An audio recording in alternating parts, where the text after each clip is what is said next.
শোনেন রে ভাই, 200 টাকা দিয়া দেহ পাইবেন, 200 টাকা দিয়া দর্শন করতে পারবেন, 200 টাকা দিয়া রেপিস হইতে পারবেন।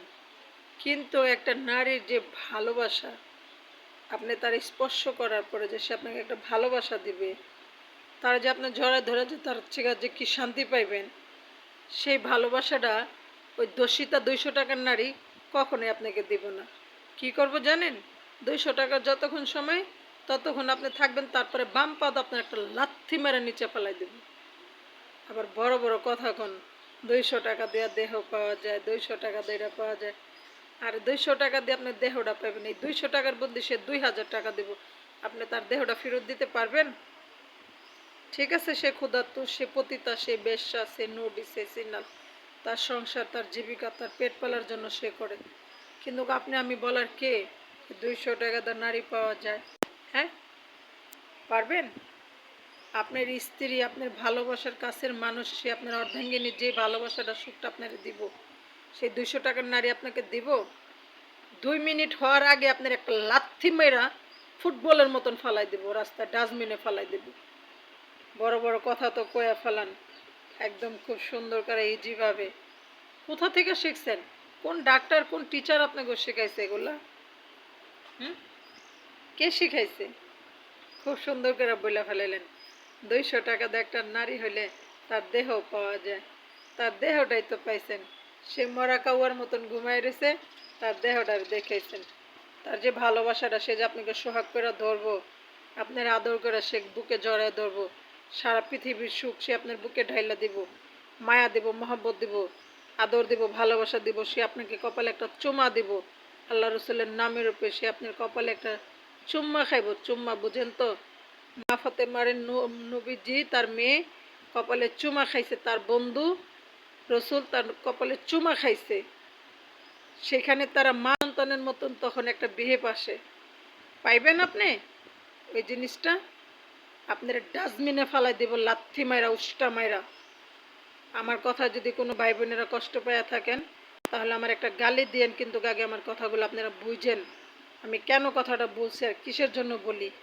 এই সমস্ত কি কথা? 200 টাকা তার নারী পাওয়া যায়, দেহ পাওয়া যায়, তার মানে কি আমরা নারীরা কি 200 টাকার? আমরা কি 200 টাকার জন্য দুনিয়াতে আসছি? আল্লাহ পাক আমাদের এই 200 টাকার জন্য পাঠাইছে? তাহলে কেন আরেকজনের ঘরে বউ বানায় পাঠায়? আরেকজনের মা হই কেন? আরেকজনের ঘরের ছেলের বউ হই কেন? আরেকজনের ঘরের ভাবি হই কেন? আরেকজনের ঘরের বোন হই কেন? তখন কি 200 টাকা দিয়ে দিতে পারেন না লগে কোনা? দেখেন, বলাটা যত সহজ, করাটা তার চেয়ে বেশি কঠিন। আজকে আমার অনেক মাথার ব্রেন নষ্ট হয়ে গেছে গা, সাত সকালবেলা এগুলো শুই না। এগুলো কেন বলেন? হ্যাঁ, সব তো করতে পারেনি না, বরঞ্চ আরও গুনার কাজ করেন। আপনিই বলেন, আপনার স্ত্রীর কাছে যখন আপনি যাইবেন, তার 5 কলমা পড়ে নিয়ে আসছেন ঘরে, আপনি যখন ঘরে ঢুকবেন, সে দৌড়ায় এসে তার এই আসলটা দিয়া আপনার এই ঘামটা আলতোভাবে মুছাই দেবো, যেন আপনি গায়ে টাচ করলে যেন ব্যথা না পান। সে আপনাকে একটু জড়ায় ধরবো, সে আপনাকে ভালোবাসা একটা চুমা দিব, সে আপনাকে তার বুকে ঠাই দিব। আর আপনারা সেই মানুষেরা বলেন 200 টাকার জন্য দেহ পাওয়া যায়। আপনি তো দেহটাই পাইছেন, এই যে ঘামটা মুছে দেবো এটা পাইছেন তার কাছ থেকে? সে আপনার বুকে জড়ায় ধরবো, পাইছেন তার কাছ থেকে? সে যে আপনাকে ভালোবাসা কপালে একটা নবীর সুন্নতে চুমা দিব, পাইছেন এটা? আপনি, সে যে বাড়ি থেকে আসলে আপনাকে জিজ্ঞেস করবো তুমি দুপুরে কিছু খাইছো, মুখটা তো শুকনা কেন, এই কথাটা কি বলবো? সে পাইছেন এই কথাটা তার মুখের থেকে? সে তার 200 টাকার বিনিময়ে সে চলে গেছে আপনার একটা লাথি মেরে দিয়া। তাহলে কেন বলেন এসব কথাগুলো? কেন তো ছোট হন? আমি তো কাউকে ভালোবাসতাম, আমি তো কারো ঘরের বউ ছিলাম। আমার ভাগ্য খারাপ, আমার স্বামীটা স্ট্রোক করে মরে গেছে গা। তাহলে দেখাই দিতাম আপনাদের স্বামী ভালোবাসা কারে বলে। সব নারীদের, সব বোনেদের বলতেছি, এই কথা তোমরা বইলো না বোনেরা, যে 200 টাকা হইলে নারীর দেহ পাওয়া যায়। তুমিও তো একটা নারী, তোমার মুখ দিয়ে কেন আসে এই কথা বোন? তুমি বলো। তুমিও তো কারো ঘরে বউ হইবা, কারো সন্তানের মা হইবা, কারো ঘরের ছেলের বউ হইবা, কোনো শাশুড়ি তোমার বৌমা করে ডাকবো, কোনো শ্বশুর তোমাকে মেয়ের হিসাবে দেখবো, তাহলে তোমার মুখ দিয়ে কথাগুলো কেন বলো? বলো। এই যে বলো যে 200 টাকা 200 টাকা, তুমি বলো 200 টাকার জন্য যদি তুমি তার সাথে যদি থাকো, তোমার স্বামীর ভালোবাসাটাকে সে তোমাকে দিছে? পাইছো? সে তোমার বাঘের মতন খাবলায় তোমার ড্রেস করছে, তোমার খামসাইছে, তোমার গায়ে আঘাত করছে, তোমার শরীরে স্পর্শ করছে, সে তোমার স্পট ফলাইছে। আর তোমার স্বামী, সে তোমার ভালোবাসার জড়ায় ধর, যেন তুমি দুঃখ না পাও, কথা না পাও, কষ্ট না পাও, ব্যথা না পাও। এই কথাগুলো না বইলো না। এগুলো শুনতে শুনতে আমি মরে যাইতেছি। আমি এমনি রোগী, আমি আর এগুলো এইসব পেনগুলো নিতে পারতেছি না, জানো।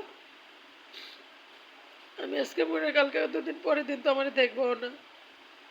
তবে যে কথাগুলো বলো না তোমরা, এগুলো বইলো না। স্বামীর ভালোবাসা শুধু স্বামীর জন্য, কোনো রেপিস্টের জন্য নয়। রেপিস্ট তো তার রেপিসের কাজ করে যাব। তার মানে কি আমরা রেপিসের সহযোগিতা, রেপিসের সহকর্মী? কোনো মায়ের সন্তান না, কোনো স্বামীর স্ত্রী হইতে পারি না? কোনো ভালো গরিব ঘরের সন্তানের কি আমরা স্ত্রী হইতে পারি না? আমাদের কি সেই যোগ্যতা নাই? আমরা শুধু জীবন ভরা রেপিস্টের কাজই করব, যারা নাকি 200 টাকার বিনিময়ে আমাদের দেহটা ছিন্ন বিচ্ছিন্ন করে দেয়। আমরা ওইটা হাঁটতে পারবো না, এরকম চাও তোমরা বোনেরা? কেন বলো এগুলা? আল্লাহর রাস্তায় দয়া করে এগুলো বইলো না। বাদ দাও, ক্ষমা করে দাও, আল্লাহর দিকে তাকাও, মাফ করে দাও। আমার কথায় ভুল হয়ে থাকলে আমার ক্ষমা করে দিও। আর যদি মনে করো আমার কথায় কোনো যুক্তি আছে, আগে ভালো করে কথাগুলো বুঝো, তারপর আমার গালি দিও, আমার কোনো দুঃখ থাকবো না। আমি আর এই টিকটকেই থাকবো না যদি আমার কোনো কথায় ভুল হয়ে থাকে। বাস এতটুকু। সবাই ভালো থাকো, সবার জন্য দোয়া রইল। আসসালামু আলাইকুম।